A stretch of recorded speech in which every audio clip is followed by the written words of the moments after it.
A particle of mass 5 m is at rest suddenly break on its own into 3 fragments कह लो, particles कह लो, एक ही बात है.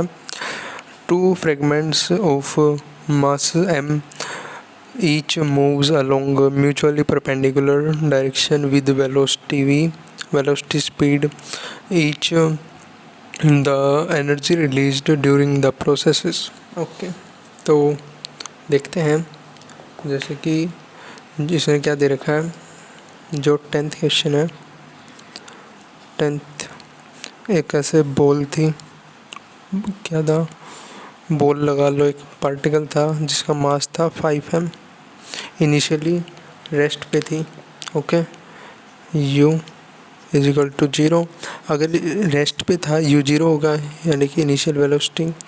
तो फिर अगर u 0 था तो काइनेटिक एनर्जी क्या होगी, हाफ एम वी स्क्वायर होता है. v क्या है, u. ये पूरा का पूरा क्या हो गया, 0, क्योंकि ये स्पीड 0 है तो काइनेटिक एनर्जी भी 0 होगा. काइनेटिक इनिशियल कह सकते हैं इसको, है कि नहीं. अब देखो, ये एकदम से फट गया यहाँ पर बॉम्ब.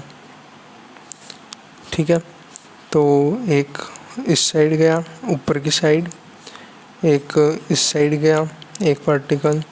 इसको लिख सकते हैं हम आई वाले डायरेक्शन में, ये जे वाले डायरेक्शन में, क्योंकि एक्स में है तो इसको आई ले लिया, और ये वाई में है तो इसको ये. और एक और पार्टिकल जा रहा है कहीं पे, उसका मास होगा, क्योंकि ये दोनों तो मास mm दे रखा है इनका, तो इसका क्या बचा होगा, 3m. ठीक है, तो इसकी वेलोसिटी क्या है, देखो कहाँ पे क्या क्वेश्चन. इन दोनों की वेलोसिटी है v. इसकी हम निकाल लेंगे. ठीक है, कैसे निकालेंगे, तो हमें पता है बाय कंजर्वेशन ऑफ मोमेंटम.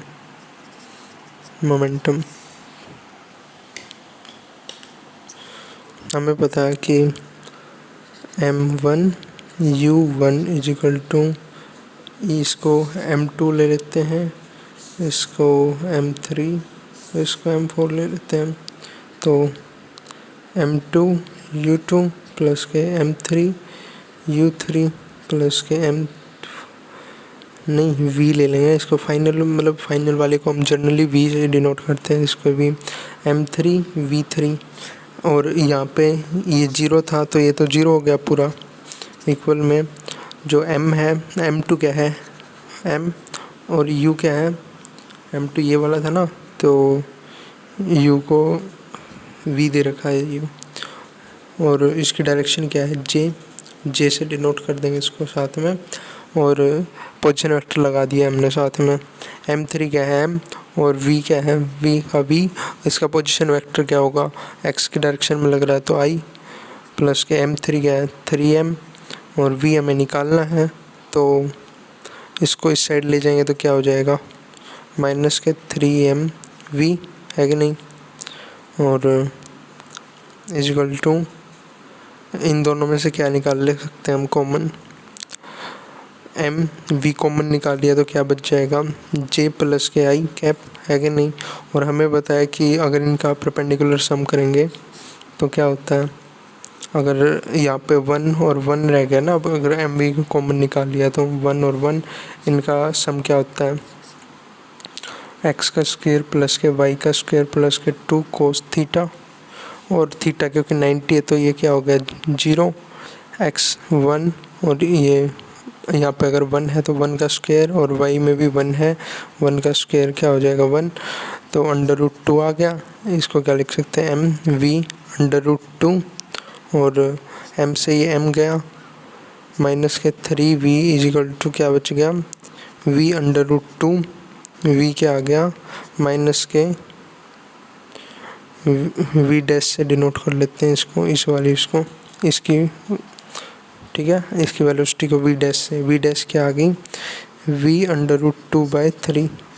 ठीक है, और अब एक चीज़ देखो, अगर इनिशियली 0 थी और इसने पूछ रहा रिलीज़ कितनी हुई, तो जो चेंज होगा वही तो होगा ना. यानी कि फाइनल निकाल लेते हैं और इनिशियल में से माइनस कर देंगे तो वही क्या होगी, रिलीज़. वी इनिशियल तो जीरो थी, मतलब काइनेटिक एनर्जी इनिशियल तो जीरो थी, काइनेटिक एनर्जी फाइनल क्या होगी इन सभी क्या एनर्जी का सम, हाफ m2 v2 प्लस के हाफ m3 v3 प्लस के हाफ m4 v4 है ना, v4 ले लेते हैं, फिर v डैश लगा लेते हैं हम क्योंकि डैश से ही निकाला है ना। तो फिर अभी देखो इसमें वो नहीं लेंगे, वेक्टर कुछ नहीं लेंगे क्योंकि ये वेक्टर में नहीं होती एनर्जी, तो इसको सीधा आई जे कैप की कुछ ज़रूरत नहीं होगी।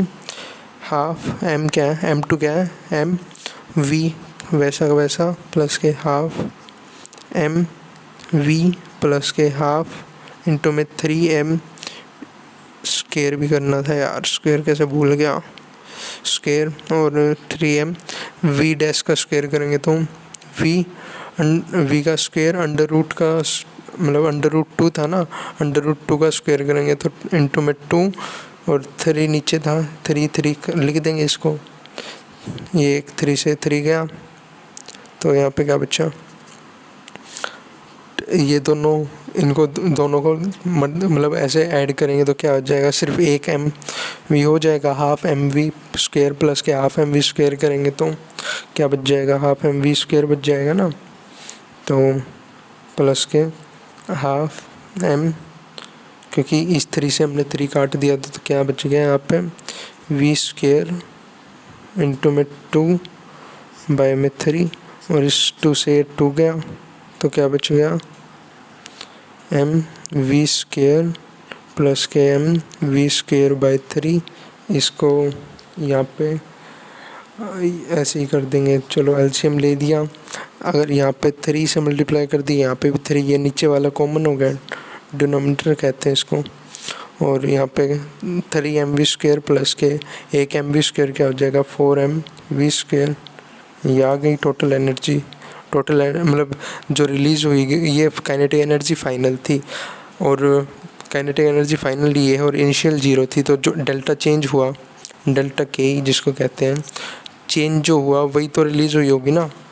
तो इसका देखते हैं आंसर, 10th का क्या है 4mv स्क्वायर बाई 3 फर्स्ट ही है, 10th का फर्स्ट चेक कर लेते हैं एक बार, 10th का फर्स्ट ये रहा, हो गया।